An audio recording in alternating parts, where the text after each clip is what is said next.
Consumer Reports just dropped their latest reliability ratings, and 7 SUVs scored so high they're calling them near perfect. But here's what's insane, 3 of these weren't even on anyone's radar 6 months ago.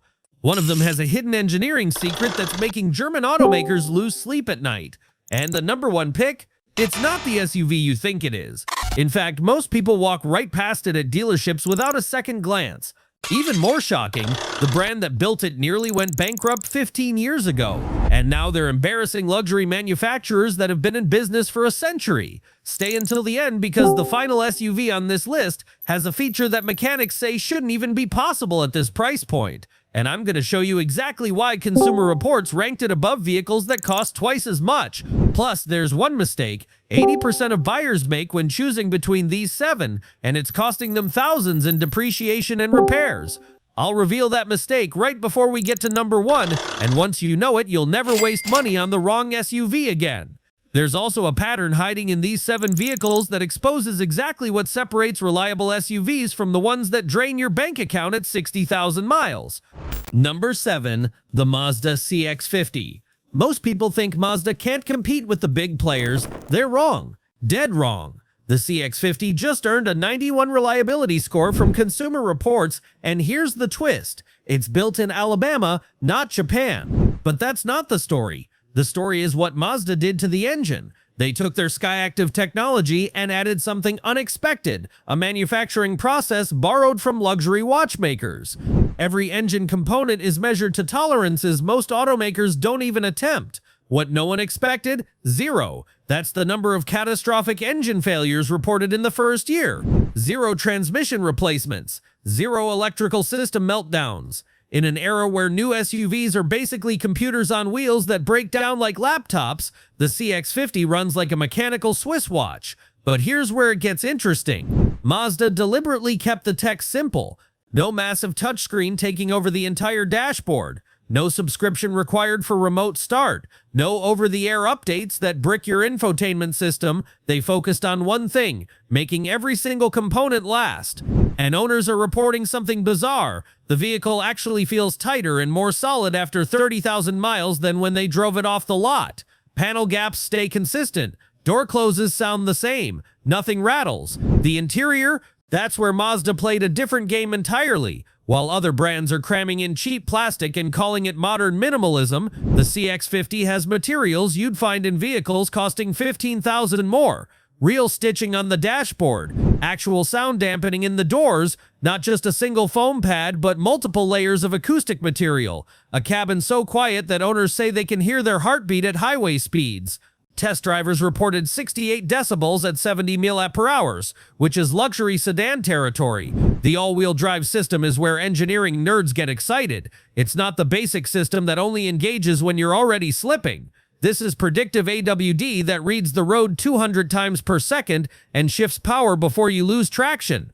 Owners in Colorado are reporting that it outperforms SUVs that cost twice as much in actual snow. Not on a test track on mountain passes where mistakes mean sliding off a cliff. And here's what makes the 91 score even more impressive. This vehicle is fun to drive. Most reliable SUVs feel like appliances. The CX-50 feels like Mazda remembered they used to make sports cars. Steering has actual feedback. The throttle response is immediate. It corners flat. This is what happens when engineers are allowed to prioritize driving dynamics instead of just checking boxes on a feature list. But what mechanics are noticing in service bays is the real tell. The CX-50 comes in for oil changes and tire rotations, and that's it. No mysterious check engine lights, no infotainment glitches, no electrical gremlins, just routine maintenance. For a brand new platform with a new engine, that's almost unheard of. Number 6. The Subaru Outback Wilderness. Everyone knows Subaru builds reliable vehicles, but the Outback Wilderness isn't just reliable, it's borderline indestructible. Consumer Reports gave it a 93, and here's what makes that number terrifying for competitors. This SUV was torture tested in conditions that would kill most vehicles. Death Valley heat at 127 degrees, Alaska cold at -40, the kind of off-road terrain that breaks axles and dreams, rocky mountain passes, muddy forest trails, desert sand that destroys wheel bearings. It survived everything, without drama, without failures. The secret? Subaru learned from their mistakes. Remember the head gasket issues that plagued them for years? The ones that cost owners thousands in repairs and nearly destroyed Subaru's reputation? They rebuilt the entire engine block from scratch. New metallurgy in the block itself. New sealing technology borrowed from marine engines. They even changed how the coolant flows through the block, eliminating hot spots that caused the old gaskets to fail. And then they did something no one talks about. They tested each engine for 200 hours straight before installation. Not a sample, every single engine. What mechanics are noticing is even stranger. The Outback Wilderness has fewer parts than its competitors. Subaru deleted entire systems that other brands rely on, replacing complexity with simplicity. Electronic parking brake? Gone. Replaced with a traditional mechanical system that can't fail due to a software glitch. Power lift gate with 7 sensors and a pinch protection system? Nope. Manual lift gate that weighs less and never needs calibration.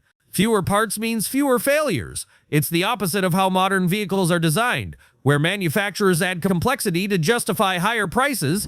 And the most shocking part? It holds its value better than luxury SUVs that cost twice as much. 3-year residual values are running at 72%. That means if you spend $40,000 today, it'll be worth $28,800 in 3 years. Compare that to a luxury SUV that drops to 55% of its value, and suddenly the Outback Wilderness looks like a financial genius move. Subaru also engineered something into this vehicle that most people don't notice until they need it: genuine durability. The underbody protection isn't decorative plastic, it's thick steel plating. The suspension components are larger diameter than necessary for the weight. The radiator has protective mesh that stops rocks but doesn't restrict airflow. These are details that don't show up in reviews but matter enormously when you're 200 miles from the nearest dealership. But what no one expected is coming next, and it's from a brand that's rewriting the rules of hybrid reliability.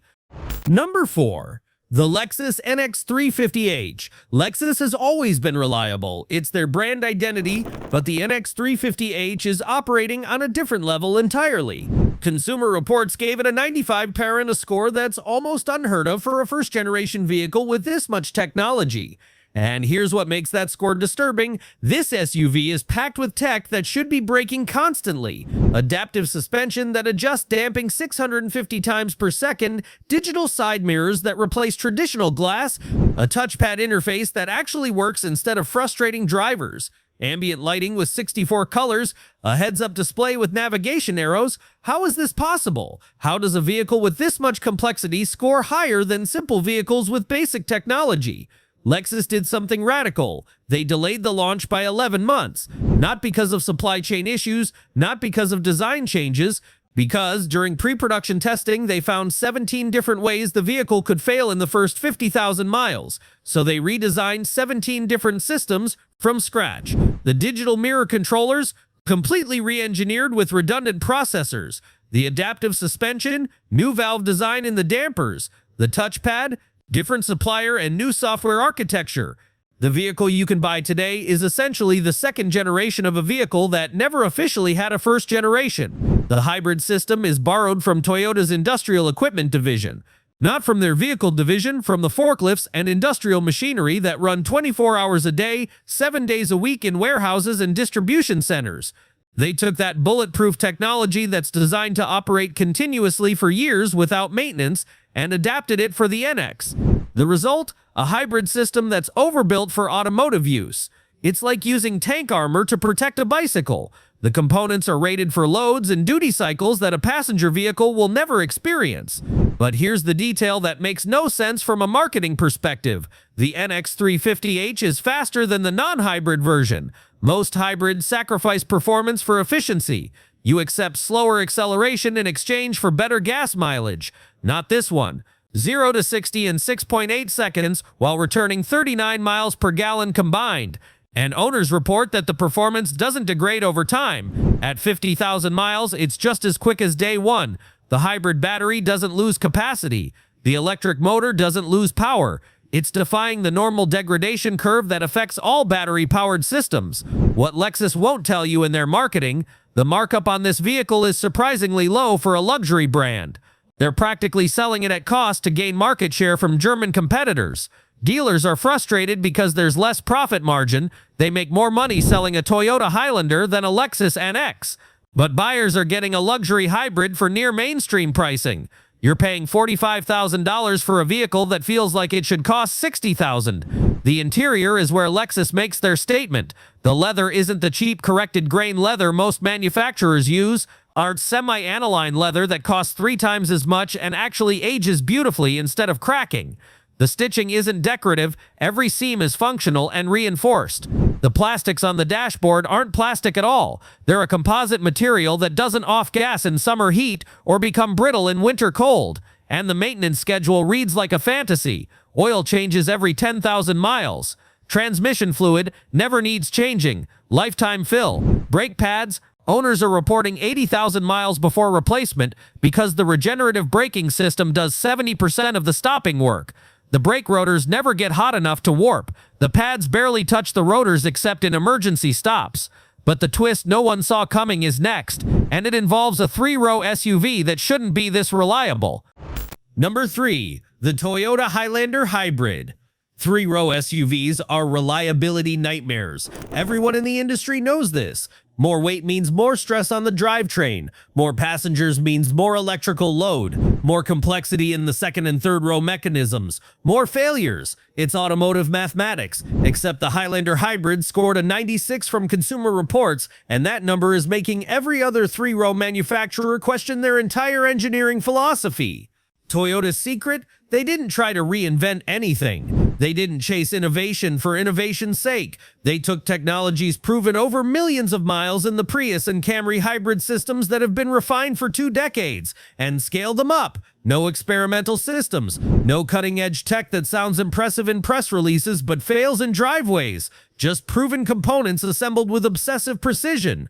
But here's what makes the Highlander Hybrid terrifying for competitors. It's been in production since 2020, and there's still no pattern of significant failures. Check the NHTSA database. Look at owner forums. Search for class action lawsuits. Nothing. No recalls for major systems. No class action lawsuits for transmissions or engines. No angry owner forums filled with complaints about catastrophic breakdowns. In the automotive world, this level of reliability for a 3-row hybrid is unprecedented. Most vehicles have at least one major issue by year 3. The Highlander Hybrid has none.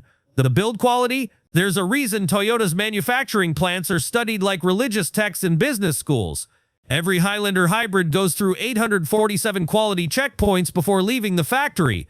Not inspections where someone glances at a panel gap. Actual functional tests. They don't just look at the door seals, they test them with calibrated pressure sensors that measure seal compression to the millimeter. They don't just check if the electronics work, they run diagnostic sweeps that would take a dealership technician 2 hours to complete. If any of those 847 tests fail, the vehicle goes back for correction. But here's the catch that most buyers miss. The Highlander Hybrid holds its value so well that financing it long-term actually makes more financial sense than leasing. Run the numbers. In 3 years, it'll be worth 70% of what you paid. That's a $50,000 SUV still worth $35,000. Show me another 3-row SUV that can make that claim. Most 3-row vehicles drop to 55% of their value, which means a $50,000 SUV is worth $27,500 difference in your pocket. And the fuel economy for a vehicle this size, it's making full-size pickup owners weep. 35 miles per gallon in a 3-row SUV that seats 8 people and tows 5,000 pounds. That's not an SUV, that's a magic trick. You're getting minivan utility with sedan fuel economy and SUV styling. Toyota figured out how to violate the laws of thermodynamics. The second-row seats are where Toyota shows they understand families. They don't just slide and recline, they have ottomans.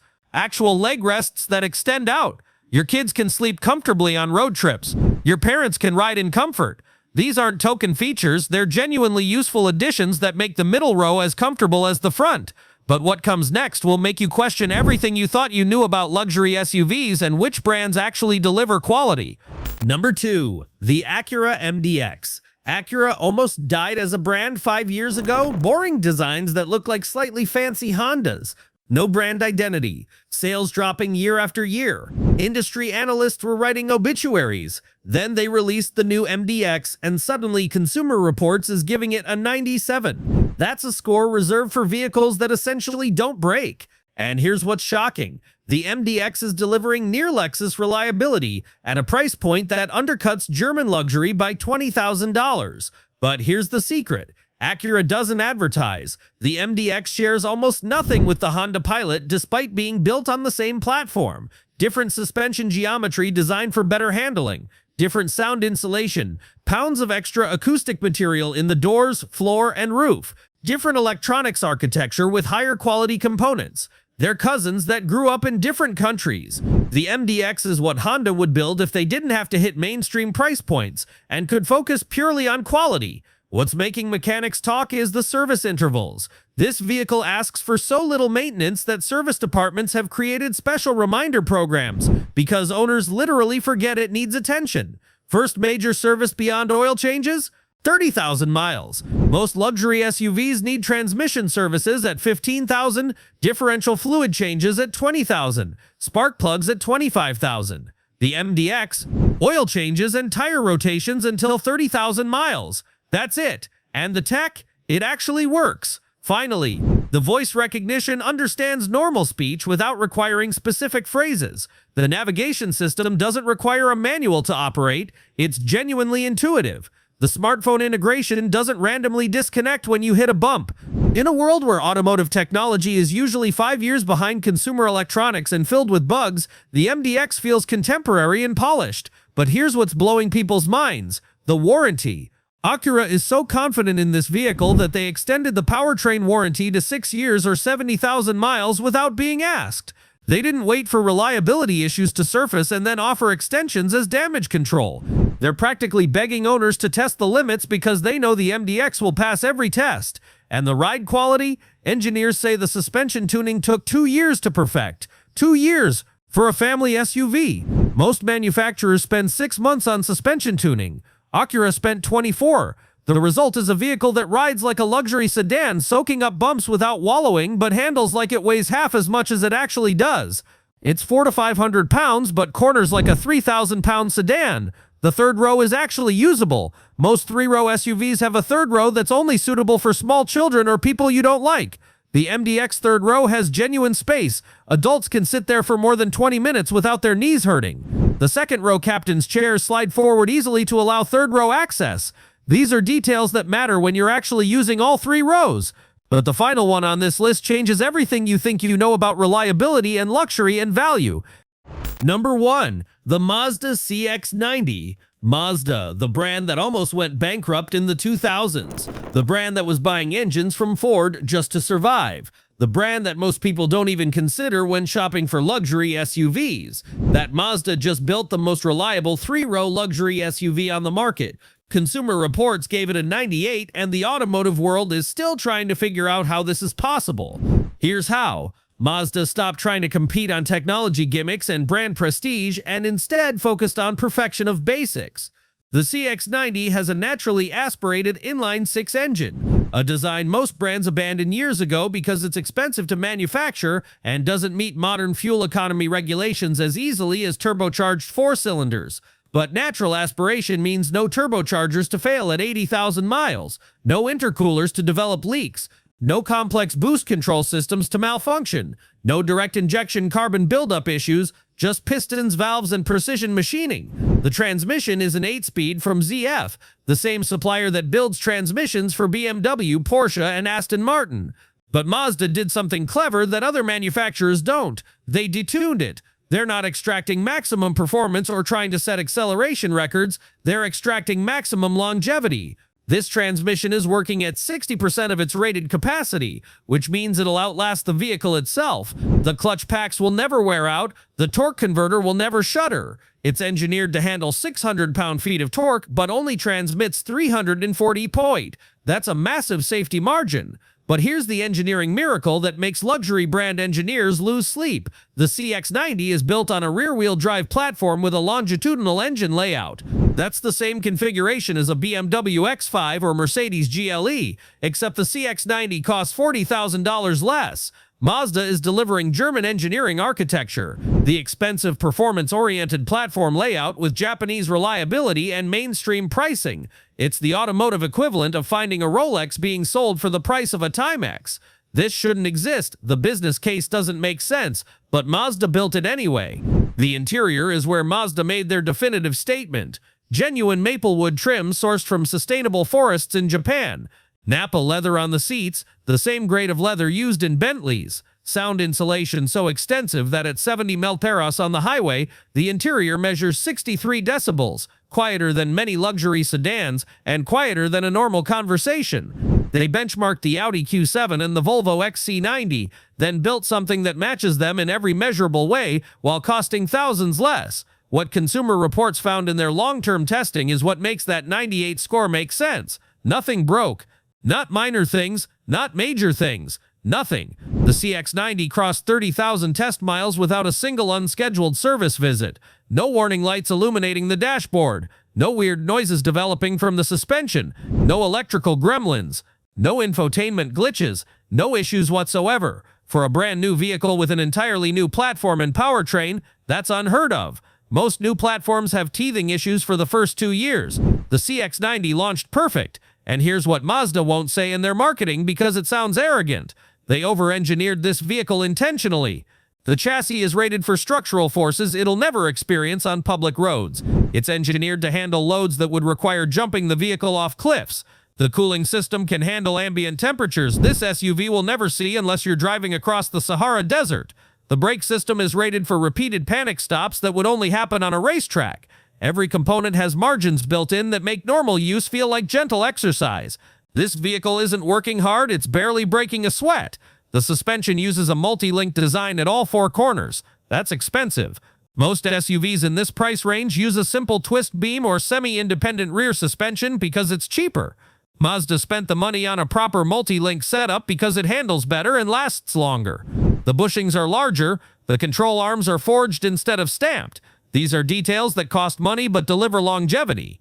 The final detail that makes mechanics shake their heads in disbelief. The CX-90's maintenance schedule requires so little that Mazda had to create a special program to remind owners to bring it in. Service departments are frustrated because there's nothing to fix. Oil changes every 7,500 miles. Tire rotations. That's it. For a 3-row luxury SUV. No transmission services. No differential fluid changes. No spark plug replacements until 75,000 miles. The brake fluid is the only additional service before 30,000 miles. And that's just because brake fluid absorbs moisture over time. It's not a wear item. The 3rd row is actually comfortable. You can fit adults back there for more than short trips. The 2nd row seats slide forward easily and fold flat to allow access. The climate control has dedicated vents for the 3rd row.